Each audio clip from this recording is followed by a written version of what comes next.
Hello, welcome to today's screencast. Focus is going to be on training and lifestyle diseases. So let's have a quick look at the specification. So what we're looking for then, if I start with the top bullet point here saying that you have to have an understanding of the effect of training on certain lifestyle diseases. Okay, so before we look at that aspect, the effect of training, we're just having a look at the kind of actual specific lifestyle diseases. So you've got 4 cardiovascular diseases and 2 respiratory diseases. And I guess what we're going to have a look at, part 1 of the screencast is going to be looking at how we describe each of these lifestyle diseases, and then we're going to have a look at what training would have to take place in order to try and combat or prevent these diseases taking place.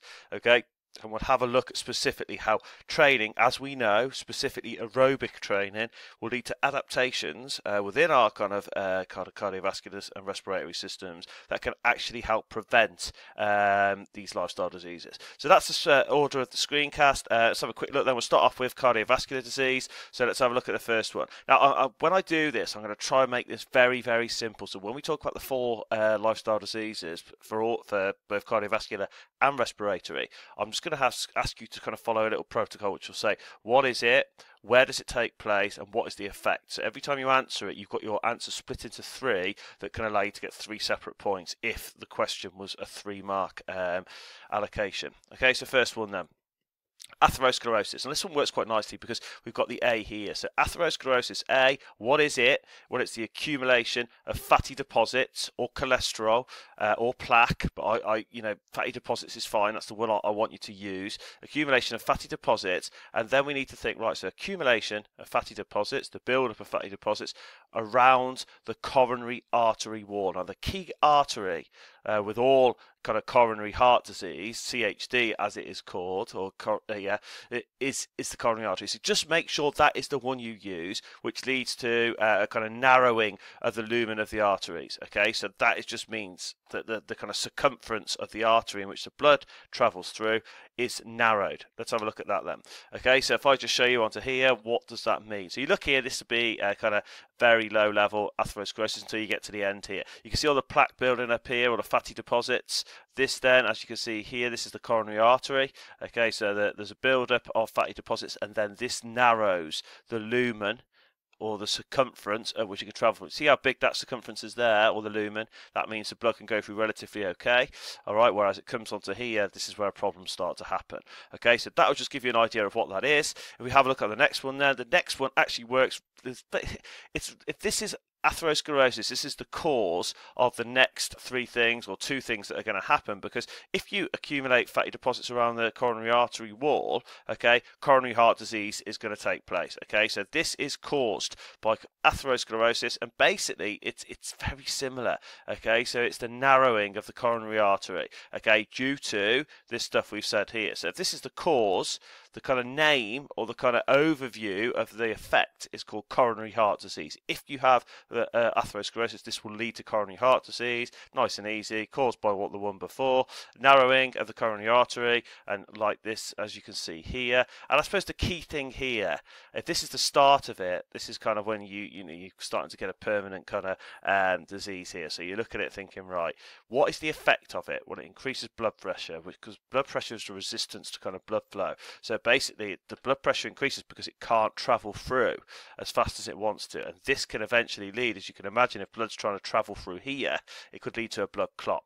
Okay, now if this then atherosclerosis is the main component of coronary heart disease, but obviously we then think, right, if this is kind of when you are living with a disease, then you get to this kind of absolute kind of terminal point, not terminal point, but a real dangerous point where everyone, when you think of cardiovascular lifestyle disease, thinks of heart attacks, and that is your final thing you've got to know about. And the difference with this one is it's when rather than kind of a partial, there is a complete blockage of the coronary artery. Okay, and this does massive problems because it damages the heart muscle, and it can potentially lead to death. Okay, so you can see, and that's a complete blockage. Suddenly we're getting no oxygenated blood, need it to go, coronary arteries blocked, and this then damages the heart muscle, can lead to it's permanent damage or maybe death.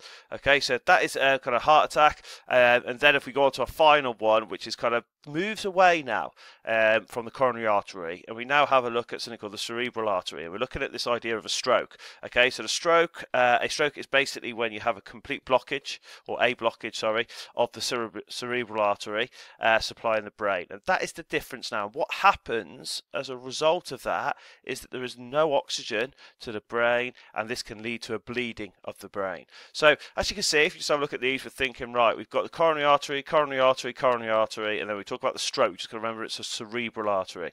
Okay, supplying the brain leads to bleeding in the brain, or hemorrhage in the brain, which can cause obviously massive problems. So that's what you need to know for these cardiovascular lifestyle diseases. So if we have a quick look then onto respiratory lifestyle diseases, only 2 on these. So let's have a quick look at what they are. So you've got asthma. Now, when you're talking about asthma, just imagine we've got to know certain things. So it's the constriction or the narrowing and the inflammation, okay, of specific airways, and specific airways are the bronchial airways, the bronchi, the bronchioles from GCSEs. You'll remember kind of discussing these. When you breathe in, it goes down this kind of path. So we're looking at these, which leads to kind of breathing problems. If you want to add on to here the reduced oxygen into our kind of bloodstream as a result of less oxygen getting in via tidal volume. So what we're saying there is, people who have asthma, constriction, inflammation of bronchial airways, which obviously will cause us breathing problems or shortness of breath. Okay, so that is asthma. And then when we go on from this, we kind of had a look at this idea of kind of I don't know, maybe atherosclerosis being the cause to kind of coronary heart disease.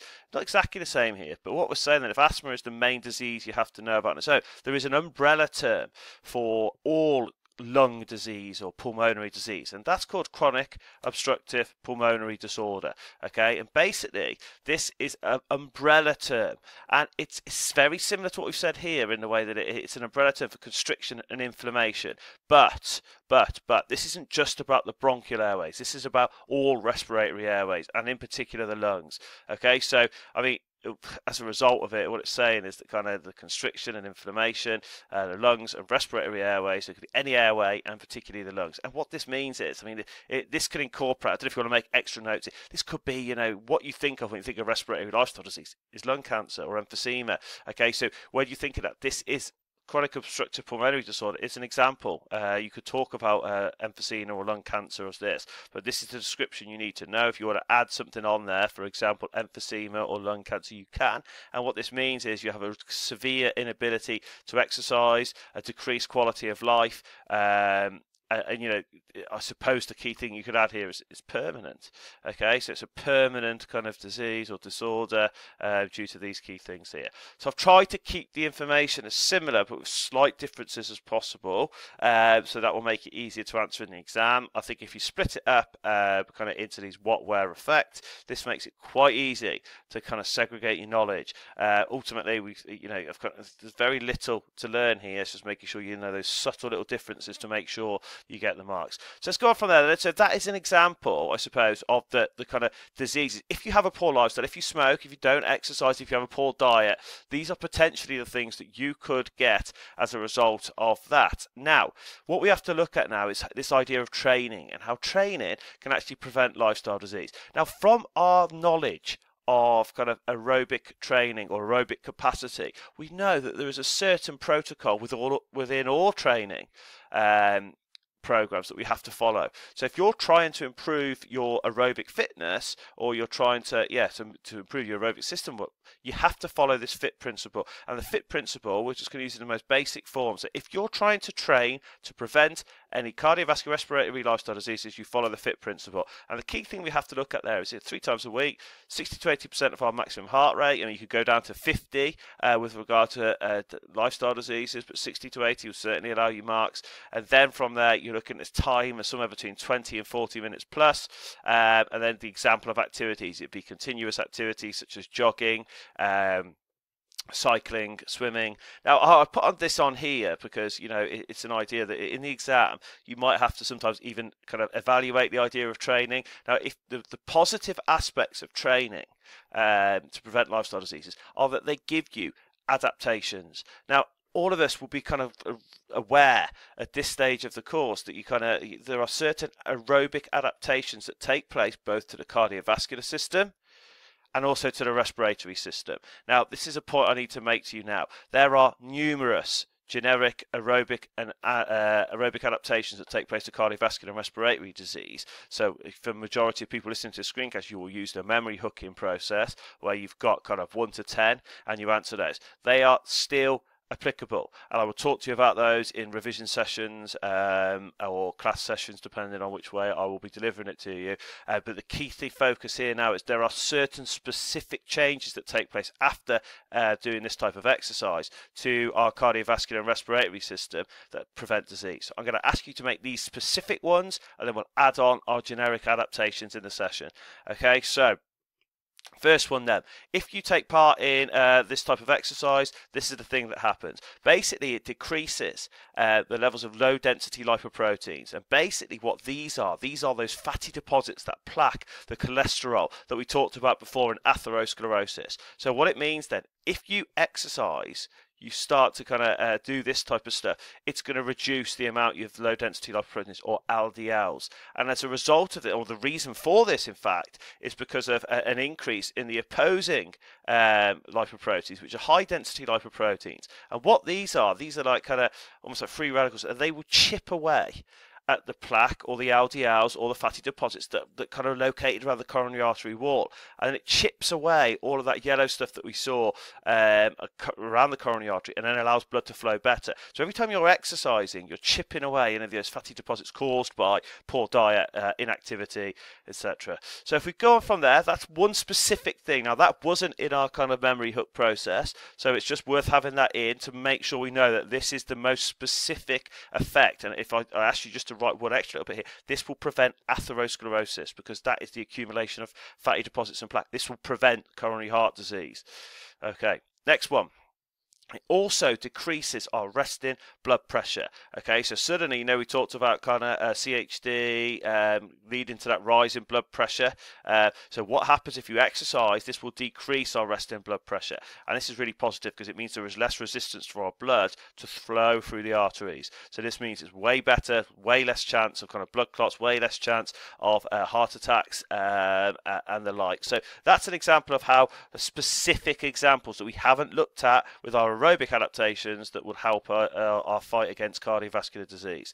I'll put it down to here, which lowers the chance of all of the things we talked about on the previous slides. Now, if we go on to respiratory kind of diseases, then again there are numerous aerobic adaptations that will take place to the respiratory system, and the majority of them you will be credited for in this, but there's a couple of specific ones I just want to draw your attention to, and they are: the first one, there is a decreases or positive effects of respiratory exercise lead to, there's a decreased resting and submaximal breathing rate. So if you imagine someone with kind of really quite bad respiratory disease, chronic obstructive pulmonary disorder, they will be breathing unbelievable amount of times compared to a healthy person.